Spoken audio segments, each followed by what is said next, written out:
नमस्कार, सुहासिनीज किचनमध्ये तुमचे स्वागत आहे। आज आपण मऊ लुसलुशीत तरीही जराही चिकट नसलेली फळफळीत अशी साबुदाणा खिचडी केली आहे। प्रत्येक दाणा सुटसुटीत असलेली खिचडी करण्यासाठी साबुदाणा छान भिजवणं गरजेचं आहे।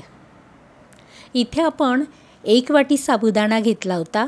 आता हा साबुदाणा स्वच्छ धुवून घेऊया आणि धुवून घेतल्यानंतर पाणी घालायचं आहे। आता या साबुदाण्यामध्ये पाणी किती घालायचं हे फार महत्त्वाचं आहे। साबुदाणा पूर्णपणे बुडायला हवा आणि त्याच्यावरती 1 इंच पाणी घालायचं, म्हणजे साबुदाणा अगदी छान फुगून येतो। हे पहा, आपण पाणी किती घातलंय दिसतंय ना।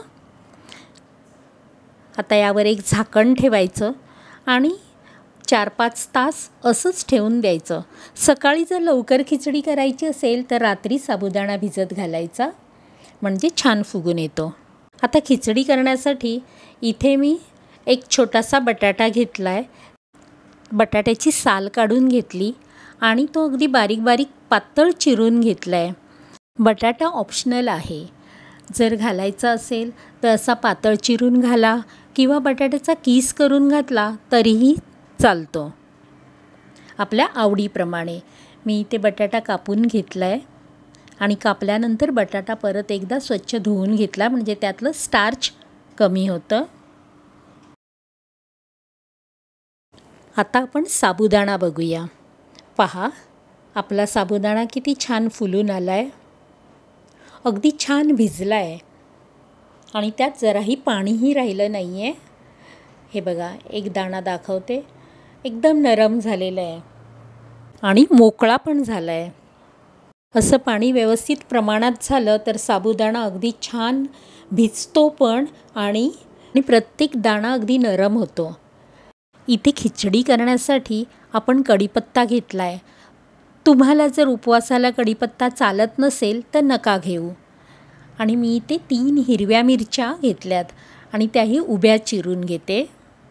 मिरच्या अशा उभ्या चिरल्या की खिचडी खाताना नको असतील तर काढून टाकता येतात। त्याचबरोबर 1 चमचा जिरं घेतलं आहे, दाण्याचं कूट घेतलं आहे आणि आपल्याला लागणार आहे मीठ आणि तूप। आता गॅसवर एक कढई ठेवली आणि त्यामध्ये 2 चमचे तूप घातले आणि तूप गरम झालं की मग त्यामध्ये आपल्याला घालायचे जिरं। जिरं घातल्यानंतर मग मिरच्या आणि कढीपत्ता घालूया। मिरच्या तुपावर जरा भाजायचे आहेत आणि नंतर मग आपण यामध्ये घालूया चिरलेला बटाटा। बटाटा आपल्याला तुपावर परतायचं आहे आणि शिजवून घ्यायचं आहे।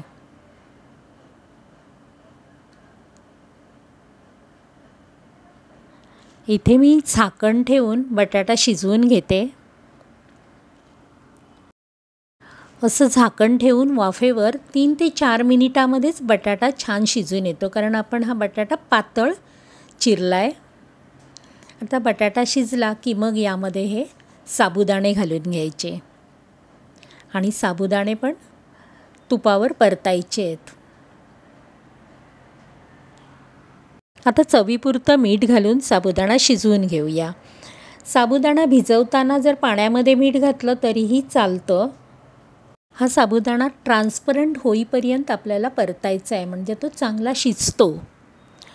सफेद राहिला तर तो दाणा कच्चा राहतो, म्हणून पूर्णपणे साबुदाणा ट्रान्सपरंट होईपर्यंत आपण शिजवून घ्यायचं आहे, महत्त्वाचं।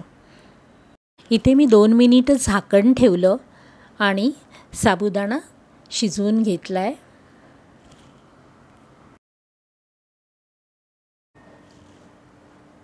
आता आपला साबुदाणा शिजत आला आहे।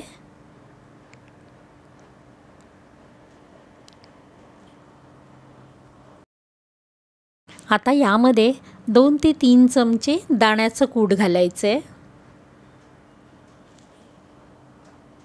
साबुदाणा भिजवल्यानंतरही दाण्याचं कूट साबुदाण्याला लावलं तरी चालतं। पहा, आपली खिचडी जराही चिकट झालेली नाही आहे किंवा तुपकटही झाली नाही आहे, खिचडीला जर तूप जास्त झालं आणि उपवास असेल तर ॲसिडिटी होते, त्यामुळे कमीत कमी तुपामध्ये खिचडी करायची. ही पहा, प्रत्येक दाणा आपला मोकळा झालेला आहे. आता आपली खिचडी तयार आहे. गॅस बंद करून त्यावर लिंबू पिळायचं. असं थोडंसं लिंबू पिळलं की नंतर मग अगदी पाव टीस्पून आपल्याला साखर घालायची आहे.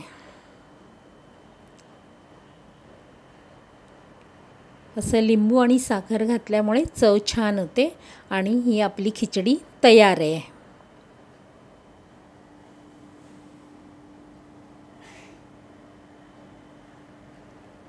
ही खिचडी चवीला अगदी सुंदर झालेली आहे. तुम्हाला ही रेसिपी कशी वाटली आणि आवडली तर लाईक, शेअर आणि सबस्क्राईब करा. धन्यवाद.